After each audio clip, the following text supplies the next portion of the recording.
Em 2019, um dos casos mais perigosos da história da justiça americana foi encerrado com o anúncio da morte de Jeffrey Epstein em sua cela. Mas será que o caso foi realmente encerrado? Ou será que a versão oficial foi apenas uma cortina para algo mais profundo? Porque as investigações comprovam que as câmeras de vigilância estavam desligadas em uma prisão de segurança máxima? Comprovam o desaparecimento misterioso das gravações? Comprovam o legista. Seu nome esteve ligado aos casos mais polêmicos da história dos Estados Unidos. E muitas outras coisas que vamos falar hoje, porque hoje vamos abrir a caixa preta para revelar as evidências que apontam para um cenário completamente diferente. Epstein ainda está vivo? Ele está entre nós? Quem se beneficia com o fato de os segredos permanecerem ocultos até 2026? Tudo isso será o nosso tema de hoje, mas depois deste intervalo. Fiquem conosco!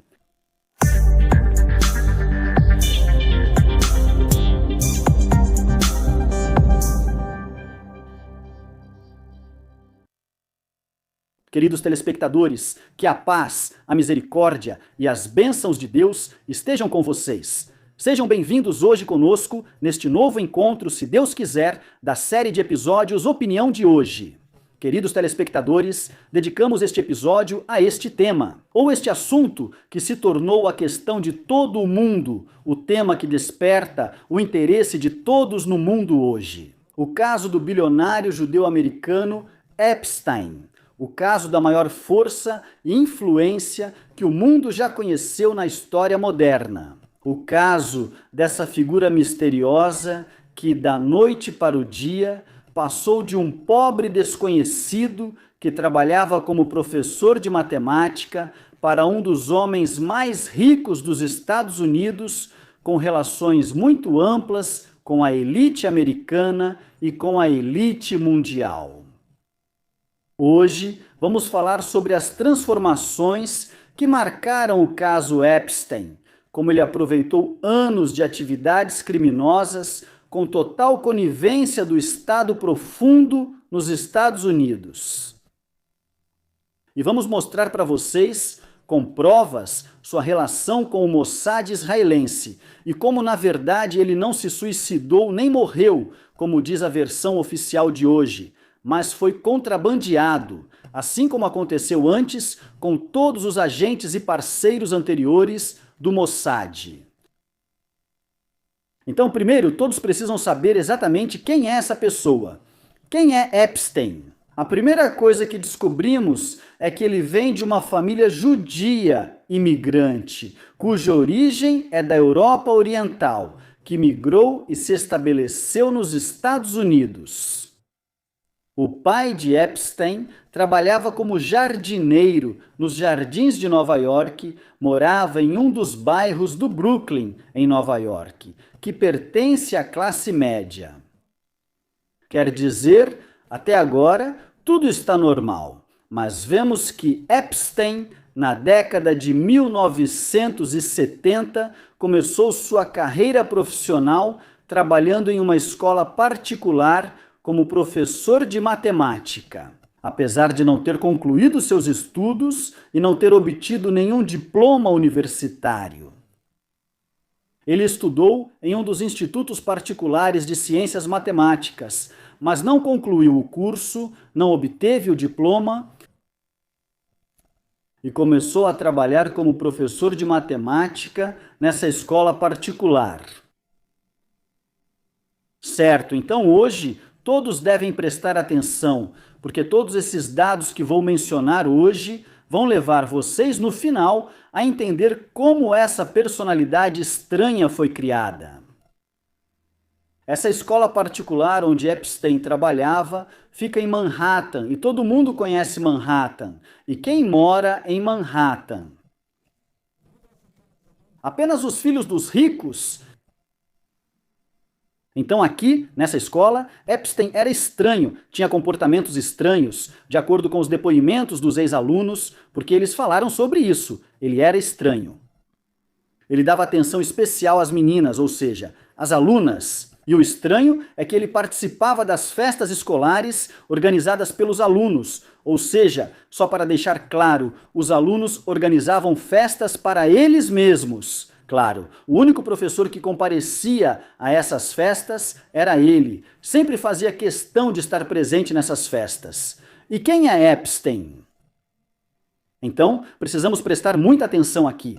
Comportamentos assim não podem passar despercebidos pelos pais dos alunos, ou seja, isso certamente chega aos pais e responsáveis dos alunos, aqui, nesta escola. Como eu disse, estamos falando sobre os ricos de Nova York, sobre os ricos dos Estados Unidos. Então, como em todas as escolas americanas, eram realizadas reuniões regulares com os pais. Durante essas reuniões, havia alguém do Mossad israelense que observava o comportamento e as características pessoais de Epstein. Eles chegaram à conclusão de que essa pessoa não poderia continuar sendo apenas um professor nessa escola. Então, o primeiro passo que tomaram foi criar um tipo de amizade com ele. Ou seja, um dos pais dos alunos estabeleceu contato direto com ele. O segundo passo foi expulsá-lo dessa escola. Fizeram com que essa escola tomasse a decisão de demitir Epstein do trabalho. Por quê? O que disseram? Por causa da falta de confiança da escola nas habilidades educacionais de Epstein. Então, o que aconteceu aqui? Epstein ficou desempregado? Aqui veio o terceiro passo do seu trabalho. Ofereceram a ele um emprego em uma empresa de investimentos, ou seja, essa pessoa que é o responsável por um dos alunos e dono de uma empresa de investimentos, ofereceu a ele um trabalho nessa empresa. Então, foi aqui que começou a história do recrutamento de Epstein, porque depois que ele começou a trabalhar nessa empresa, em menos de 4 anos, ele já se tornou sócio dessa empresa. E ele passou a possuir imóveis de luxo, além de estabelecer relações com todas as celebridades, incluindo artistas, políticos, pessoas da mídia e assim por diante, a ponto de depois também ter seu próprio avião particular e comprar mansões. Tudo isso aconteceu em um período de 4 ou 5 anos, ou 4 anos. Ele continuou assim até que chegou a década de 1990, quando decidiu comprar essa ilha. Ilha do Diabo, uma das ilhas virgens americanas, onde ele construiu esse império sobre o qual todos falam hoje, o império da prostituição, do estupro de menores e assim por diante, com festas de rituais satânicos. E que coisas estranhas aconteciam nessa ilha? Essa ilha recebia a presença da elite mundial, incluindo líderes de países, políticos, grandes empresários e outros. Certo, o que todos precisam saber é que o caso Epstein não surgiu hoje, nem começou em 2019. Desde 1990. Ou seja, prestem bastante atenção a esse longo período. Desde 1990, estamos falando de quase 30 anos. 30 anos. E as denúncias contra Epstein continuavam chegando às autoridades americanas sem resultado. E isso é para que todos saibam o tamanho da influência que Epstein tinha, para que todos entendam o poder que estava encobrindo todos esses crimes que aconteciam. Por exemplo, só na Flórida, o número de vítimas menores de idade que denunciaram Epstein à polícia chegou a mais de 40 vítimas, e todas elas não eram apenas menores de idade. Crianças, esse é o desastre. Crianças, quero dizer, na polícia. E mesmo assim, não houve nenhuma sentença real contra Epstein. Por exemplo, em 2005, apesar de todas essas vítimas, Epstein apenas foi afastado do trabalho. Essa foi a decisão que eles tomaram. Disseram por quê? Disseram porque ele explorou sexualmente uma menor de 14 anos. As denúncias continuaram depois disso também. Em 2008, ele foi condenado a 13 meses. Porque 13 meses disseram que foi apenas porque ele organizou encontros para seus clientes com meninas menores de idade. E para constar, até mesmo 13 meses, essa foi a vez em que ele foi preso, mas nunca ficou realmente na cadeia. Por que estou dizendo isso? Porque ele tinha permissão para sair e ir para casa, ficando preso apenas por algumas horas específicas a cada dia. E depois de 2008, as denúncias continuaram chegando às autoridades americanas, mas sempre sem resultado. O número de vítimas chegou a mais de 80, e isso só contando aquelas que procuraram a polícia e fizeram denúncias.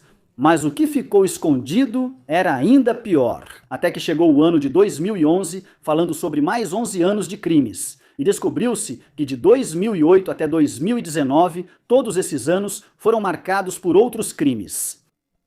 Então, o importante é o ano de 2019. Nesse ano, começou a investigação de verdade, uma investigação que acabou revelando apenas, talvez, uma pequena parte do que acontecia nessa ilha. E, pela primeira vez, ele foi acusado de crimes reais, podendo pegar até 45 anos de prisão, segundo as leis americanas. Então, ele foi preso e seus bens foram confiscados, enquanto aguardava o julgamento. Aqui começa outra parte do mistério, ou seja, o que aconteceu em um certo dia. Em agosto de 2019, os Estados Unidos anunciaram que Epstein morreu por suicídio em sua cela em Manhattan, onde se enforcou, encerrando assim o caso. Mas será que isso é verdade ou não? Ou seja, aqui entramos nos fatos que não foram revelados e que talvez nunca sejam. Os fatos que talvez revelem que Epstein, na verdade, não morreu, mas foi contrabandeado para um terceiro país, onde viverá o resto de sua vida com outro nome e outra identidade, como um cidadão comum longe dos olhares. Então, hoje, o que realmente confirma que ele morreu? Do ponto de vista de um país? O que exatamente é o evento originalmente? É um conjunto de documentos comprobatórios, ou seja, vamos ver que realmente existem evidências fortes que confirmam que ele realmente faleceu. Quais são essas evidências? Quais são esses fatores que fazem com que todos hoje acreditem nesse cenário? Primeiro, uma autópsia oficial do corpo realizada pelo médico legista. Mas não seria possível manipular esse laudo? Claro que pode, especialmente quando encontramos esse médico. E quem é o famoso decano judeu nos Estados Unidos? O Dr. Michael Baden, que trabalhou em grandes casos nos Estados Unidos? O mais importante desses casos, por exemplo, foi o caso do assassinato Kennedy. Outra coisa que também confirma a morte de Epstein, de acordo com a jurisdição do Estado, é o quê? É o atestado de óbito registrado oficialmente nos registros do Estado. Não é possível manipular isso? Claro que é possível. Prestem bastante atenção, estamos falando sobre o Estado profundo.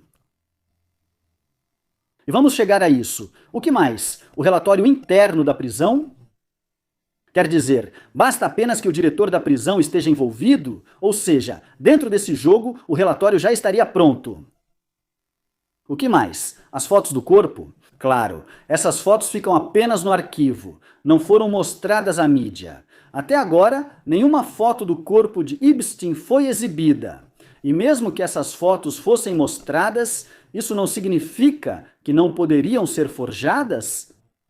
Não vamos falar sobre inteligência artificial e coisas do tipo, que já existiam naquela época. Eles já tinham isso de qualquer forma. Não vamos falar sobre isso. Ou seja, basta Epstein fingir que está morto e tirar as fotos nessa posição para que sejam apresentadas como evidências ou para reforçar esse cenário. O cenário do suicídio.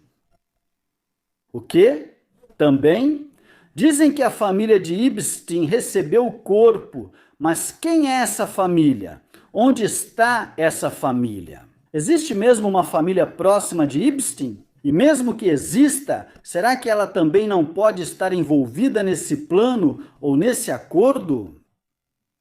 Vamos libertar Epstein, mas com condições, porque existe uma comunidade lá, uma ordem internacional, existe uma sociedade americana que espera que a lei seja aplicada, assim como é aplicada a ele. Essas são as condições. Que ele saia dos Estados Unidos com outro nome falso, com outra identidade falsa, e que tudo seja feito de forma secreta, como se ele realmente tivesse morrido, com funeral, cerimônias e tudo mais. Além disso, a câmera de vigilância apontada para a porta do quarto de Epstein foi encontrada fora de funcionamento. Além disso, as gravações das outras câmeras de vigilância da prisão foram encontradas apagadas. Não havia nenhuma gravação durante as horas de vigilância e no momento do ocorrido. Então, prestem muita atenção que estamos falando de um Estado profundo que está envolvido em tudo dentro dos Estados Unidos, e esse Estado profundo tem uma ligação estreita com o arquivo israelense. Hoje falamos sobre a teoria do assassinato de Epstein. Existe uma teoria que diz que ele foi assassinado, não acabou, ele foi assassinado, para evitar que fossem revelados segredos que o ligavam a líderes de países e elites, entre outros. Mas, na realidade, todos esses segredos estão agora nos cofres do Departamento de Justiça dos Estados Unidos. Eles têm hoje todas as fitas, gravações, fotos, correspondências e assim por diante. Ou seja, não há necessidade de eliminar ninguém. A morte de Epstein não impede o vazamento desses segredos, então é mais provável que ele não tenha morrido. Ele foi contrabandeado de acordo com arranjos entre o Mossad e o Estado Profundo nos Estados Unidos. Prestem bastante atenção. A história moderna provou que Israel não pode abandonar seus agentes, mesmo que sejam de terceiro escalão. Então, imaginem hoje com uma figura importante dessas. Uma figura de sucesso para eles? Claro, como Epstein, Israel fez acordos e grandes concessões com vários países para libertar um agente ou espião seu preso. Então, ela nunca poderia abandonar alguém como Epstein, nem hoje, nem nunca. A pergunta ainda mais importante é: por que o Departamento de Justiça esperou todos esses anos até Trump chegar ao poder nos Estados Unidos? Até este ano, para que todos esses documentos fossem liberados, os documentos de Epstein, a investigação foi em 2019, os documentos e gravações foram em 2019, o caso foi encerrado em 2019 e hoje, em 2026, depois de 6 ou 7 anos, esses documentos estão sendo revelados aqui. Todos devem saber que Trump, embora seja o presidente dos Estados Unidos, não pode controlar o Departamento de Justiça. Trump é quem nomeia o ministro da Justiça, certo? Ele também pode nomear os altos funcionários do ministério, certo? Mas apesar disso, há cargos nos quais ele não pode interferir de forma alguma. Existe o que chamamos de Estado Profundo, que é o assunto de hoje. Existem cargos como juízes vitalícios, cargos como procurador-geral, altos funcionários dentro desse ministério. Esses não mudam com a troca de presidente e têm suas próprias orientações, trabalhando de acordo com o sistema que existe há décadas. Pessoas assim trabalham contra Trump. Por exemplo, se apenas um juiz, de acordo com as normas americanas, emitir uma ordem para divulgar documentos, esses documentos serão divulgados. Então, a decisão não está nas mãos de Trump, nem nas mãos de qualquer presidente dos Estados Unidos, mas sim nas mãos do Estado Profundo. Portanto, com certeza há um objetivo por trás de fazer com que revelem esses escândalos hoje. E também é certo que quem ajudou Epstein a fugir é o mesmo que divulgou esses escândalos.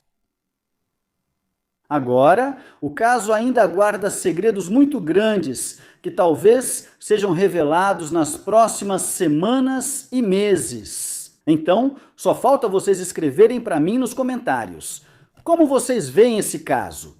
Quem, na opinião de vocês, está por trás de Epstein? Que a paz e as bênçãos de Deus estejam com vocês. Até a próxima!